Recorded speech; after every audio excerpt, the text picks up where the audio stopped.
বিসমিল্লাহির রহমানির রহিম।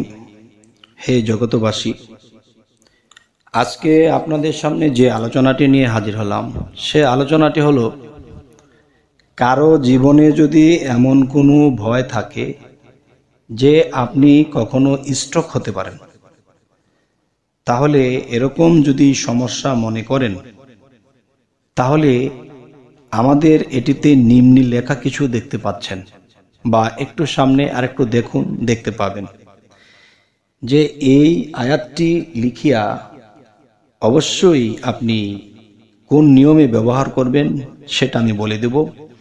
তবে আরো কিছু আলোচনা, সেটি হলো, কেউ যদি মনে করে যে আমার হৃৎপিণ্ডটা কাঁপে বা আমার হৃৎপিণ্ডটা স্থির থাকে না, আমার ভিতরে ভয় লাগে, আচ্ছা, এমন যদি মনে হয়, আর যদি মনে হয় যে না, মনে হয় এমন একটা অবস্থা যে আমি হঠাৎ করে কেউ আমাকে ডাক দিলে হৃৎপিণ্ড লাফাতে থাকে, আর যদি মনে হয় কেউ যদি আমাকে হঠাৎ করে একটা ফোন করে এবং ফোনের মধ্যে যদি একটু উত্তেজিত হয়ে কথা বলে, তখন হৃৎপিণ্ড লাফাতে থাকে, মানে তেমন একটা ভয়ের কিছু না, তারপরেও এমন লাগে, এর কারণ কি?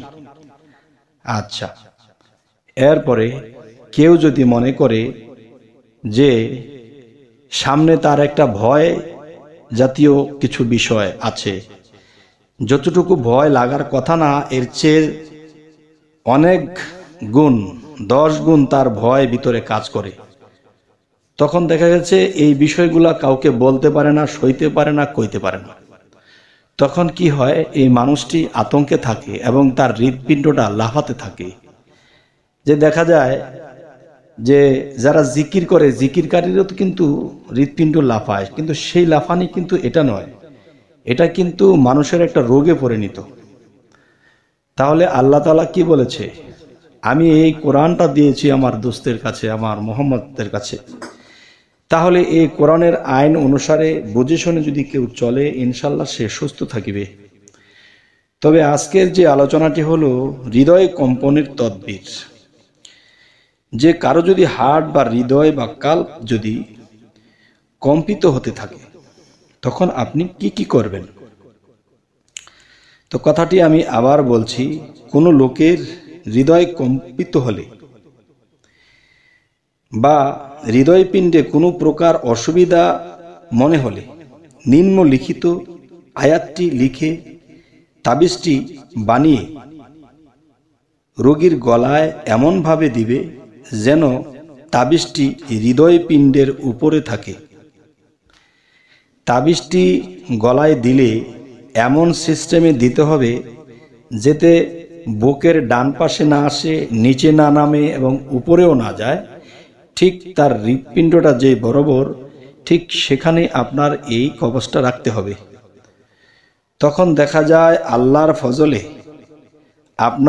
আপনার হৃদয় কম্পন কমে যাবে এবং কোনো কিছুতে ভয়ভীতি বেশি পেলে হৃৎপিণ্ড যখন লাফাতে থাকে, তখন আরো ভয় বেড়ে যায়, স্ট্রোক করার মতনও একটা ভয় থেকে যায়, তখন এ হতেও আপনি রক্ষা পাবেন এই আল্লাহর কালামের দ্বারা।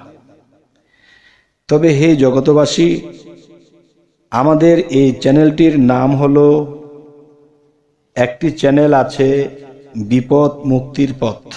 আমাদের এই চ্যানেলটি আপনাদের সামনে কেন পৌঁছাইলাম, যে আল্লাহ কিন্তু একটা কথা বলেছে, মানব সেবাই পরম ধর্ম। কেউ মানব সেবা করতেছে, দেখা যায় মানুষের রোগের চিকিৎসা করলেও মানবের সেবা হয়।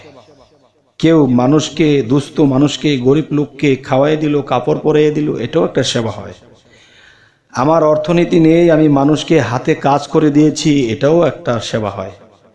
তবে আমি এই সেবাটা বেছে নিয়েছি, ইউটিউবের মাধ্যমে যদি মানুষ উপকার পায় তো আলহামদুলিল্লাহ। তবে সকলে আমার জন্য দোয়া করবেন যেন মানুষের সেবায় কাজে লাগি, এবং আমাদের চ্যানেলটিতে যারা নতুন আছেন অবশ্যই সাবস্ক্রাইব করে নেবেন, পরবর্তীতে যেন আপনাদের কাছে আমরা ভালো আলোচনা নিয়ে আসতে পারি। তো সকলেই ভালো থাকবেন, আল্লাহ হাফিজ।